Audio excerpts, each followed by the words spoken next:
Bien, je voudrais encore vous souhaiter la bienvenue. Toutes ces personnes de qualité qui sont là aujourd'hui.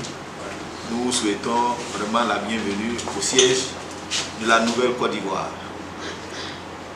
Nous organisons effectivement des séances tous les jeudis, après-midi, à partir de jeudi 8h précisément, avec tous les Ivoiriens en direct, sans tabou ni intermédiaire, pour échanger sur la Côte d'Ivoire et précisément sur ce que la Nouvelle Côte d'Ivoire, qui est un mouvement politique, je pense que c'est le dernier à avoir officialisé son existence.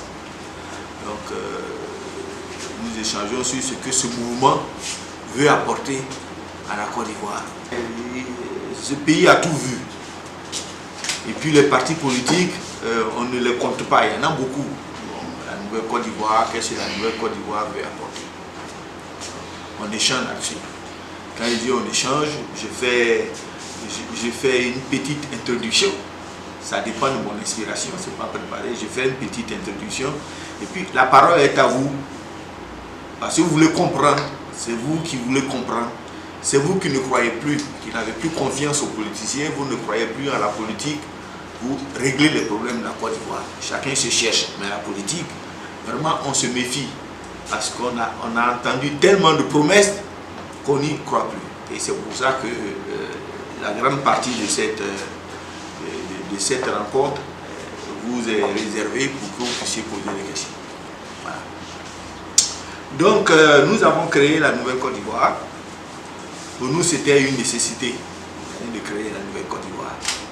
Parce qu'effectivement, jusqu'à présent, de notre point de vue, la Côte d'Ivoire mérite mieux que ce que nous voyons jusqu'à présent. L'horizon 2020, c'est effectivement 2018, nous y sommes. Et les Ivoiriens ne voient pas grand-chose. Hein. On est déjà émergent, mais on ne voit pas grand-chose. Quand je dis on ne voit pas grand-chose, pour nous, il y a des choses essentielles. Essentielles dans une société. J'allais même dire, pour paraphraser un penseur, dis-moi quelle est ton école, je te dirai quelle est ta nation. Je peux le dire, on peut paraphraser comme ça. Or, nous sommes dans un pays où l'école, il y a des enseignants ici, Dieu merci, ils peuvent témoigner si je raconte des histoires. L'école est carrément par terre. Carrément par terre. Et je le dis même, on peut jeter cette école. On peut jeter et chercher une autre. Elle ne vaut pratiquement rien. De moins en moins, les parents ont envie de faire les sacrifices qu'ils ont fait avant pour mettre leur enfant à l'école. Parce que pratiquement, depuis une décennie, l'école ne débouche sur rien. C'est-à-dire, on a les diplômes, et puis ces diplômes ne servent à rien. Un, c'est des diplômes qui n'ont aucune adéquation avec les réalités de notre pays. Ça y est, quand vous voyez, transport, logistique. Si c'est 10, 20, 30, même 100 qui font ça, on est tranquille.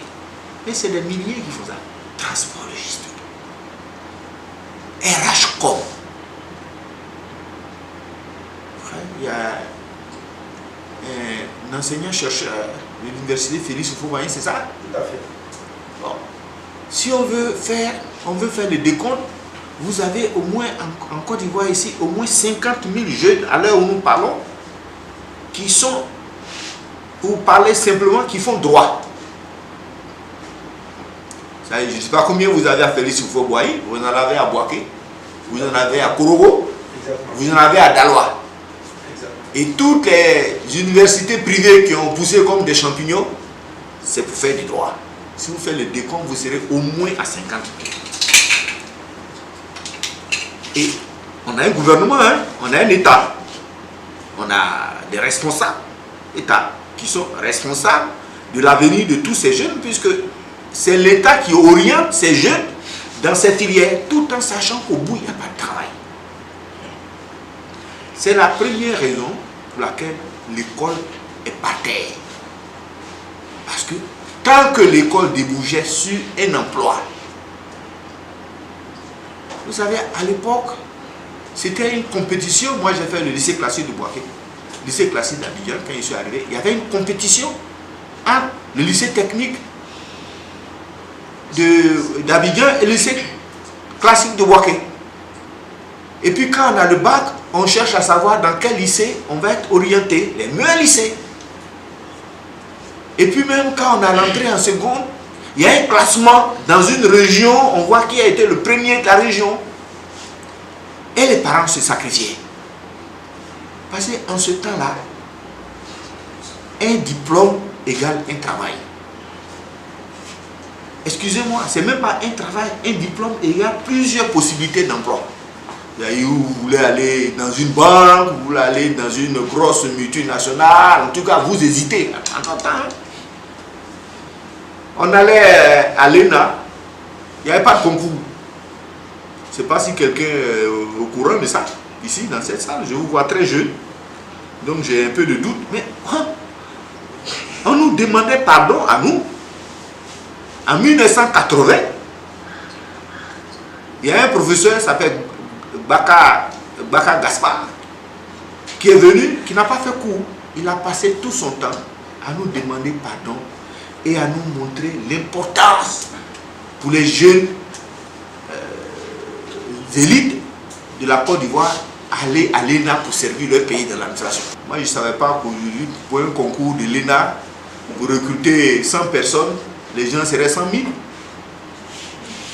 Mais parce qu'il n'y a pas de travail.